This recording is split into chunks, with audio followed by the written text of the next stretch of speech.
Hello everyone, this will be a brief video. Just wanted to share some new court filings. They're 2 pages. So again, quick video. It's a Commonwealth versus Karen Reed Memorandum of Decision and Order on Defendant's Motion to Exclude certain testimony of Commonwealth witness Robert Gilman, and in the alternative, request for Dobert Lanigan hearing. There appears to be no dispute that the Commonwealth's proffered expert in meteorology, Robert Gilman, satisfies the foundational requirements set forth in Dobert versus Merrow and Commonwealth versus Lanigan, and therefore may testify as to the weather conditions on January 29, 2022. However, the defendant seeks to preclude Gilman from testifying as to the hardness of the ground resulting from the weather conditions, to the extent that the Commonwealth seeks to elicit such evidence that the defendant believes is beyond the witness's field of expertise. Defense counsel can object to the line of questioning at trial if the proper foundation for such evidence is not established.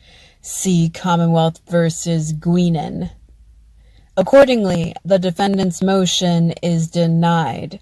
March 27, 2025, signed Beverly J. Canoni. So just rereading that last sentence, guys, to the extent that the Commonwealth seeks to elicit such evidence that the defendant believes is beyond the witness's field of expertise, defense counsel can object to the line of questioning at trial if the proper foundation for such evidence is not established. So you guys get it? Like, if the proper foundation for such evidence is not established, she's essentially saying that even though Gilman is only a meteorologist, she's going to let him testify as to the hardness of the ground, even though meteorologists are not experts as to the hardness of the ground. She is going to let Gilman testify as to the hardness of the ground if the foundation for the evidence is established. So if it's not established, guys, she's also helping the prosecution. She's essentially saying, hey, prosecution, make sure your line of questioning to Gilman, the meteorologist, is foundational. Make sure you build up your foundation so that you are less likely to get an objection that I sustain, right? It's so crazy, guys, that she allowed Hank Brennan to drag Dr. Marie Russell through the mud when Dr. Marie Russell did not deserve it, right? Dr. Marie Russell had to appear at 2 Dobert hearings, one for the first trial and one for the retrial. And Hank Brennan abused the hell out of Dr. Marie Russell. But the defense asks to limit Gilman's testimony pertaining to the hardness of the ground, and the defense asks to have a Dobert hearing to see if Gilman can testify as to the hardness of the ground. And Judge Bev just said no to both requests.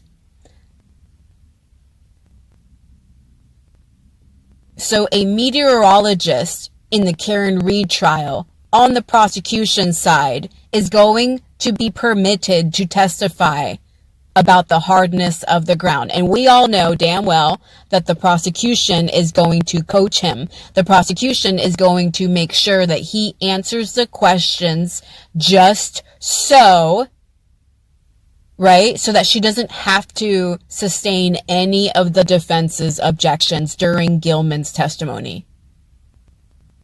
Ridiculous. And this next thing, guys, which is actually a good thing. It's from the United States Court of Appeals, First Circuit, Karen Reed petitioner, Norfolk County Superior Court, Andrea J. Campbell as the respondents. And Andrea J. Campbell is Attorney General for Massachusetts.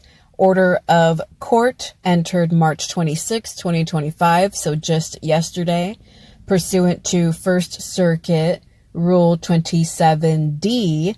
Appellee Andrea J. Campbell failed to file a brief and therefore will not be heard at oral argument except by permission of the court. Awesome. So the state attorney general, guys, the state attorney general, because she failed to respond to Karen Reed's motion, she's not going to be permitted to speak. She's not going to be able to oppose what Karen Reed said about the Massachusetts State Attorney General in the motion, in the filing. And again, it's the Massachusetts State Attorney General and the Norfolk County Superior Court. And remember, guys, Caleb Schillinger is representing the Norfolk County Superior Court. And because Caleb Schillinger responded to the motion, he will be permitted to speak during the oral arguments.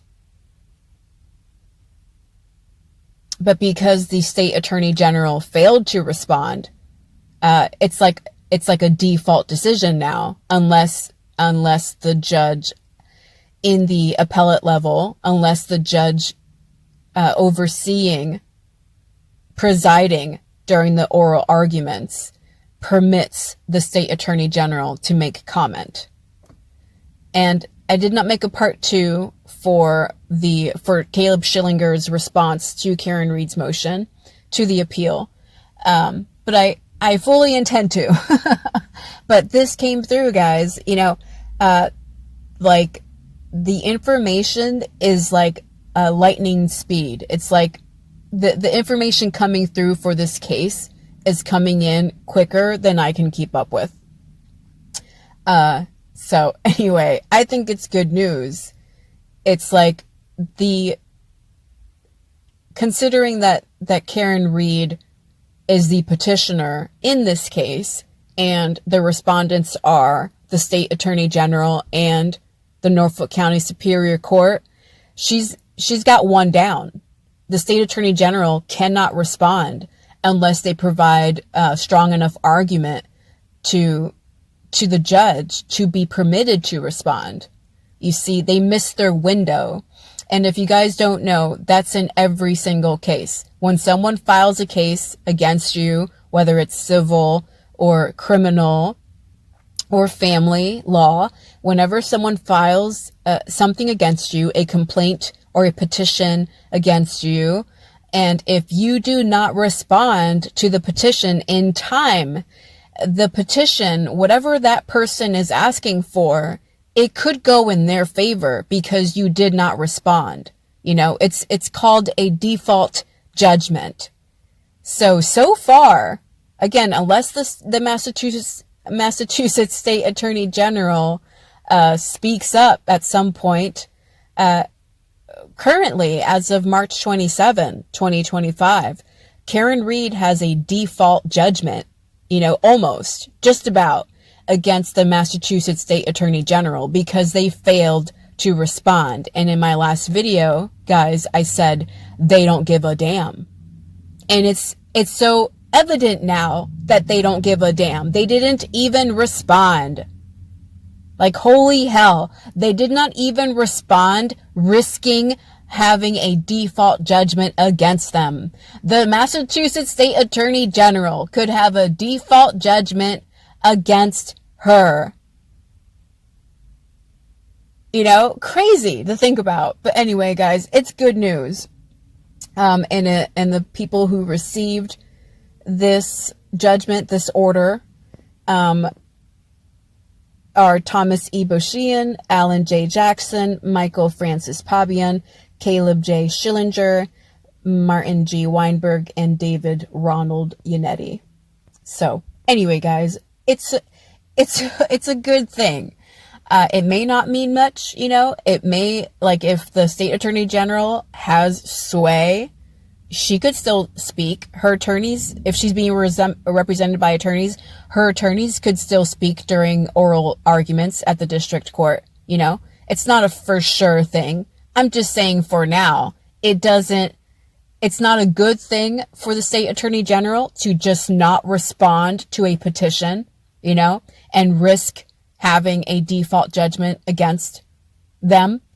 But it's a great thing for Karen Reed that Karen Reed's got her shit together. Her attorneys have their shit together, and they have their shit together better than the Massachusetts State Attorney General. That's where we're at, guys. Thank you for watching.